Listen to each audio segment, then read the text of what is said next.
नमस्कार, मैं विजेंद्र कुमार सतमाई सर्विस के एक और नए ब्लॉग में आपका स्वागत है। आज हम हैं कामोठी सेक्टर 21 और आज हम ऑफिस विजिट करने आए हैं NSB cargo packers and moves. आज हम इनसे जानेंगे सर्विस के बारे में, क्या क्या सर्विस प्रोवाइड करते हैं, कहाँ कहाँ सर्विस प्रोवाइड करते हैं, किस किस टाइप की सर्विस प्रोवाइड करते हैं, कब से काम कर रहे हैं इस इंडस्ट्री के अंदर। आइए जानते हैं।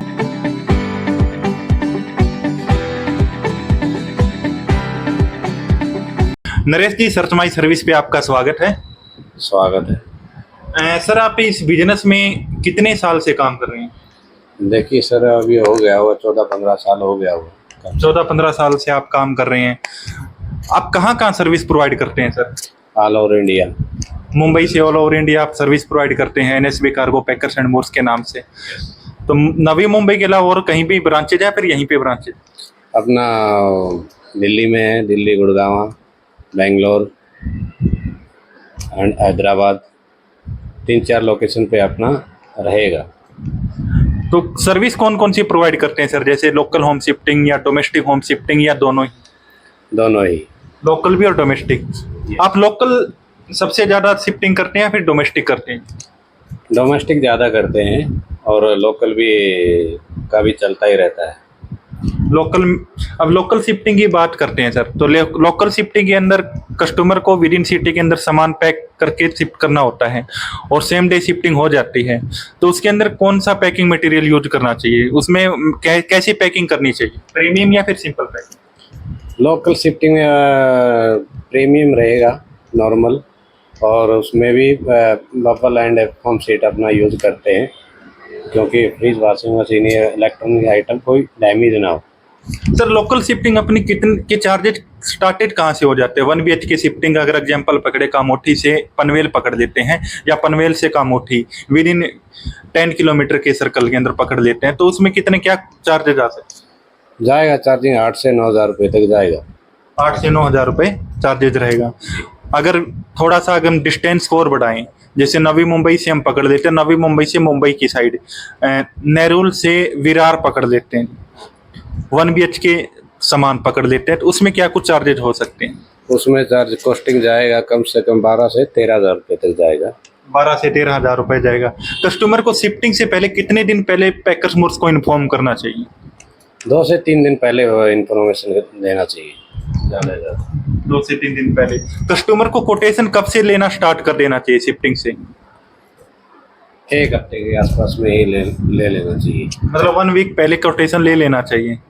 ओके सर, ये सामान है आपका वेयर हाउस में, ये कौन सी पैकिंग की हुई है आपने? ये 3mm का पैकिंग है। ये अपना bubble and cargo and stage film role रहेगा, जिसमें पानी का अंदर ना जाए, उसकी वजह से लैमिनेशन करते हैं हम लोग। ये सामान लोकल में है, डोमेस्टिक का है?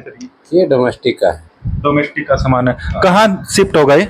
ये नागपुर शिफ्ट होगा। नागपुर शिफ्ट होगा ये सामान। कब जाएगा सर ये सामान? अभी ये 5-6 दिन में जाएगा। ये थोड़ा डिले है। अच्छा, अपने स्टोरेज चार्जेज क्या रहते हैं सर? कि पर डे का 300 रुपये चार्जिंग रहता है। पर डे का 300 रुपये चार्जेज है। अगर सपोज मुझे सामान बेंगलोर शिफ्ट करना है और मुझे 3 से 4 दिन के लिए होल्ड रखना पड़ सकता है मुंबई के अंदर, यानी कि मुझे सामान तो लोड करवा दिया मैंने, लेकिन 5 से 6 दिन के लिए होल्ड रखना, उसके बाद में आप सामान वहां पर शिफ्ट कर सकते हैं और मुझे सामान 15 दिन बाद में चाहिए, तो उस केस में आप कैसे हैंडल करते हैं? देखिए, ऐसा 2-4 दिन का तो कोई चार्जिंग नहीं रहता। अगर थोड़ा ज़्यादा जाएगा, 15-20 दिन जाएगा, तो उसका 200-300 रुपये पर डे चार्जिंग रहेगा। यानी आप ये कह रहे हैं कि विद इन वीक के अंदर अगर सामान होल्ड रखना चाहते हैं 1 वीक के लिए, तो आप उसका कोई चार्जेज नहीं लेते हैं जी। इसमें सर, मैं अगर सामान की बात करें, आपने कार्टून पैक की हुई है, इसके ऊपर लेमिनेशन लगाई हुई है, तो लेमिनेशन लगाने क्या पर्पज है सर?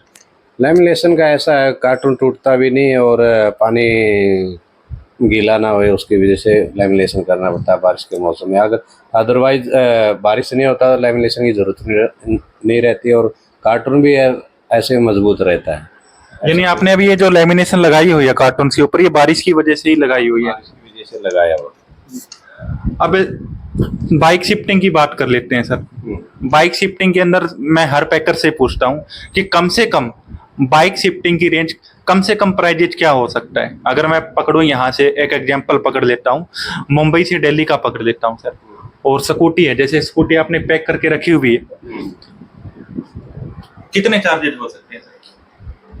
7,000 7 से 8,000। ये स्कूटी कहाँ जाएगी सर? ये दिल्ली जाएगा। ये दिल्ली जाएगी। ये कितने में जा रही है? ये अभी कम से कम 6,000 रुपये तक जाएगा। ये 6,000 रुपये में जाएगी। और कितने दिन में जाएगी सर? 3 से 4 डेज में। 3 से 4 दिन में स्कूटी चली जाएगी। इसके अलावा आप कौन कौन सी सर्विस प्रोवाइड करते हैं sir, home shifting, car, bike transportation के अलावा? बाइक का भी, कार का भी और हाउस होल्ड का भी सभी शिफ्टिंग करते हैं। ओपी शिफ्टिंग, फर्नीचर शिफ्टिंग, पेट मूविंग, प्लांट रेलोकेशन, ये सर्विस भी आप प्रोवाइड करते हैं या only house hold? House hold shifting रहेगा, ऑफिस शिफ्टिंग रहेगा, इसके अलावा तो नहीं रहेगा। वैसे महीने में सर आप लगभग कितनी शिफ्टिंग कर देते हैं? सक्सेसफुल शिफ्टिंग की बात कर रहा हूँ। महीने में रहेगा 45-40 इसके आसपास में। अच्छा, कभी ऐसा हुआ है कि किसी कस्टमर का सामान टूट फूट हुआ और उसका क्लेम देना पड़ा हो? अभी तक तो ऐसा कुछ रीज़न नहीं आया है, ओके चल रहा है, कभी किसी का टूटा फूटा नहीं है सामान आज तक। तो यहाँ से इंश्योरेंस की बात निकल कर आ रही है, कस्टमर को इंश्योरेंस लेना चाहिए या नहीं लेना चाहिए?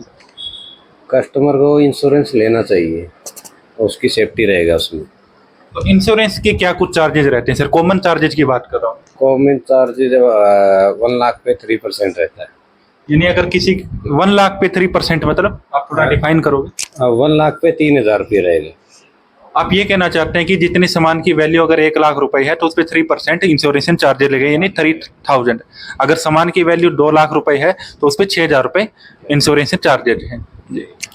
कस्टमर को सर कोटेशन लेते समय किन किन चीज़ों पर ज़्यादा ध्यान देने की ज़रूरत है? मैं उस पॉइंट ऑफ व्यू से पूछ रहा हूँ कि कस्टमर को कोटेशन लेने के बाद में, सामान पैक करने के बाद, सामान गाड़ी में लोड होने के बाद, कस्टमर को कोटेशन से ज़्यादा बिल लेने से बचने के पॉइंट ऑफ व्यू से। देखिए, ऐसा कोटेशन सामने वाले को इसीलिए दी जाती है क्योंकि उसको पढ़े लिखे और उसको अच्छे तरीके से चेक करे सामने वाले ने क्या कोटेशन बनाया है, उसके हिसाब से ही चार्जिंग रहेगा। अगर कस्टमर चेक करना चाहे हिडन चार्जेज, तो हिडन चार्जेज क्या क्या हो सकते हैं जो पैकर मूर्स द्वारा लगाए जाते हैं? मैं आपकी बात नहीं कर रहा हूँ, मतलब कोई भी लगा लीजिए।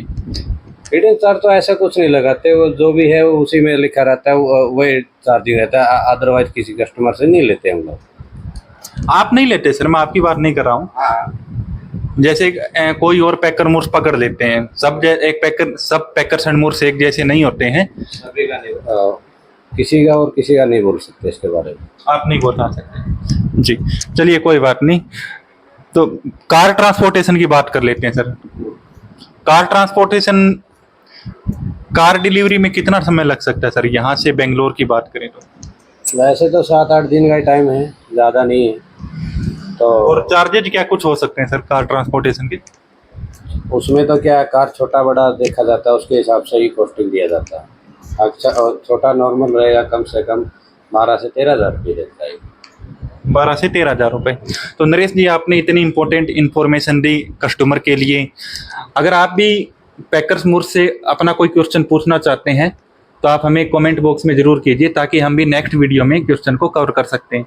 दोस्तों, हम ऑफिस विजिट जरूर कर रहे हैं पैकर मूर्स की, लेकिन आप भी सामान देने से पहले ऑफिस विजिट जरूर कीजिएगा, क्योंकि हो सकता है कि मैंने किसी पैकर मूर्स में कभी पहले विजिट किया हो और उसने अपना ऑफिस चेंज कर लिया हो। तो एक बार आप खुद भी क्रॉस वेरीफाई कीजिए, हम अपनी तरफ से बेस्ट ट्राई कर रहे हैं।